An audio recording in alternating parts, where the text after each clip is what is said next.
What up, 2021? We are in a new year. We're starting a new series called New Creative. I know. But I want to be talking about all things new. I feel like this New Year's, of all the New Year's that I've experienced, it seems like the one people are most ready to do something new, right? To have the world be new. And so I wanted to talk about that. But this week, it's going to be a 3 week series. This week is about saying goodbye, right? Saying goodbye. And this goes back, if you were there on our last Wednesday, we decorated a Christmas ornament, and I wanted you guys, to include the date on the ornament, to put the year 2020, so that in future years when you're decorating for Christmas, you pull it out and you'll be like, man, like, remember this one? Um, because I think it's important. Like, I know we want to just forget everything about 2020, but I think there's a lot that was very important that we should remember, and a lot that we can learn from and hold on to and carry with us into, right, the new. And so it's important that we don't just like try to rush in to the new thing, but that we take a second to say goodbye to what was old, and for multiple reasons. The verse I want to talk about today is in Matthew 10:14. And it says this: If anyone will not welcome you or listen to your words, leave that home or town and shake the dust off your feet. So the context for this is a little bit different than like what we'll be talking about in this series, but I still think it relates. In this context, Jesus is telling his disciples that, when you're going around, when you're telling people about this good news that God loves them, and it's this like forever love, right? If they want nothing to do with you, then just leave.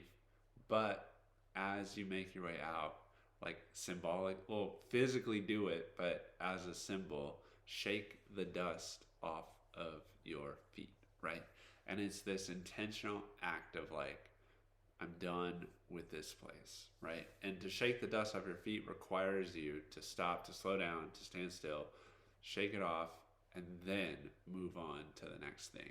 And so that's what I kind of want with this, like, saying goodbye, is to have that intentional stop, to say goodbye to the things that we don't want anymore, that don't want us, that we want nothing to do with, and then move on to the next thing, right? Because I think if we don't do that, if we're so excited to rush into the new, to forget everything that happened, to not learn anything from it, it's kind of like running away from our shadow.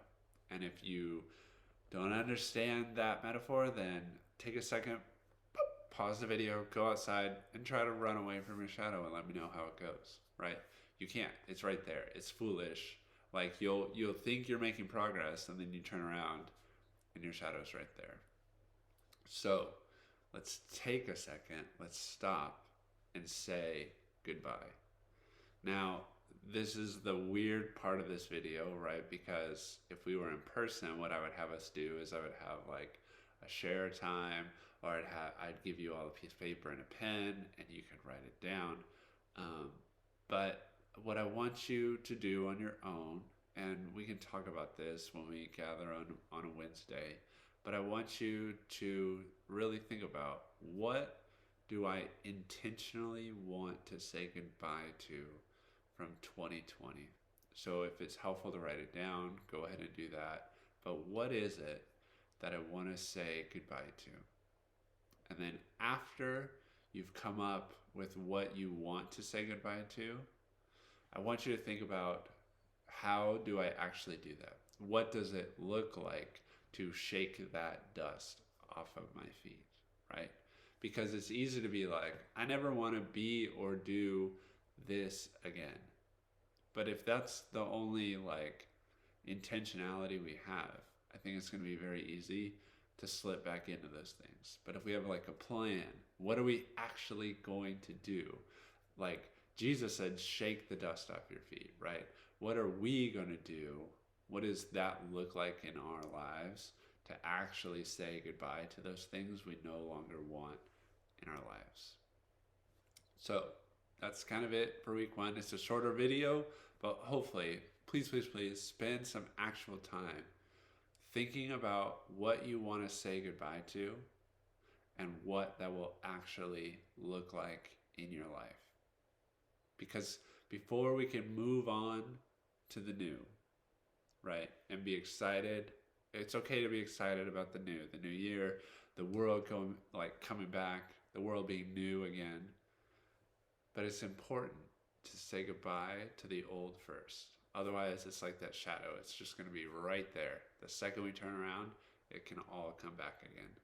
So let's slow down for a second and say goodbye to the old. Next week, we'll be talking about new eyes. New eyes. So stay tuned for that. I'll see you there with your saying goodbye to your shadows and new eyes. Have a good week, and I'll talk with you soon.